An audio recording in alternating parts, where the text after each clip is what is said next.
먼저 적법 요건에 관한 법정 의견의 요지를 말씀드립니다.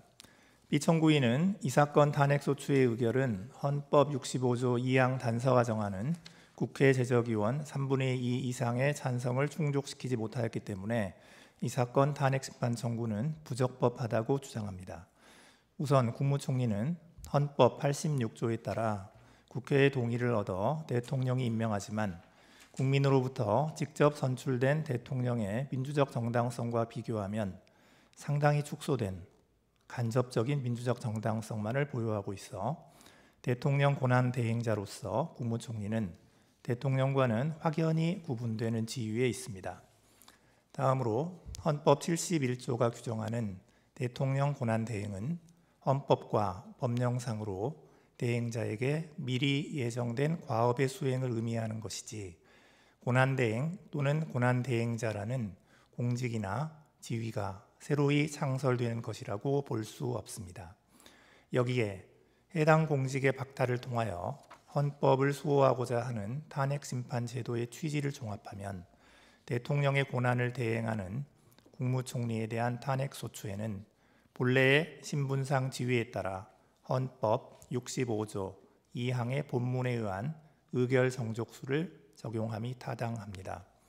이 사건 탄핵소추는 국무총리에 대한 탄핵소추 의결 정족수인 국회 제적의원 과반수의 찬성으로 의결되어 적법하므로 피청구인의 주장은 이유 없습니다. 다음으로 재판관 정형식, 재판관 조한창의 각하 의견의 요지를 말씀드리겠습니다. 우리는 대통령 권한대행에 대한 탄핵소추 의결 정족수는 헌법 제65조 제2항 단서를 적용하여 국회 제적의원 3분의 2 이상이 찬성이 되어야 한다고 생각합니다. 그 이유는 다음과 같습니다. 대통령 권한대행은 대통령의 권리 사고라는 비상상황에서 직무의 공백 및 국가적 기능장애 상태 방지를 위하여 대통령의 권한을 대신하여 대통령의 직무를 수행하는 자입니다. 권한이나 직무의 수행은 해당 지위에 근거한 것이어서 권한 대행자의 지위는 대통령에 준하는 지위에 있다고 보아야 하므로 대통령 권한 대행자에 대한 탄핵소추의 요건은 대통령의 경우와 동일하게 보는 것이 타당합니다. 더욱이 이 사건과 같이 대통령 권한대행에 대한 탄핵소추 사유에 국무총리로서의 직무집행에 대한 탄핵소추 사유가 함께 포섭되어 판단되는 경우 탄핵소추의 신중한 행사를 위하여 헌법 제65조 제2항 단서에 따른 가중의결 정족수 국회 제적의원 3분의 2 이상의 찬성을 적용함이 타당합니다.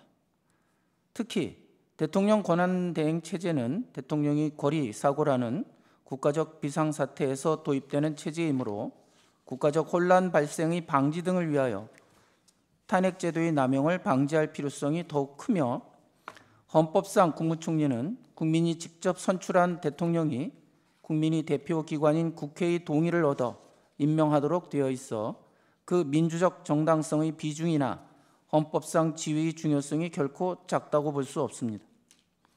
따라서 대통령 권한대행 중인 국무총리에 대한 탄핵소추에 대하여는 헌법 제65조 제2항 단서에 따른 가중의결 정족수 요건이 적용되어야 합니다. 그렇다면 청구인이 국회 제적의원 과반수의 찬성만으로 피청구인에 대한 탄핵소추안을 의결하였으므로 이 사건 탄핵심판 청구는 헌법이 규정한 탄핵소추 의결 정족수를 충족하지 못하여 부적법하다고 할 것입니다. 이상입니다. 네, 오늘 선고를 마치겠습니다.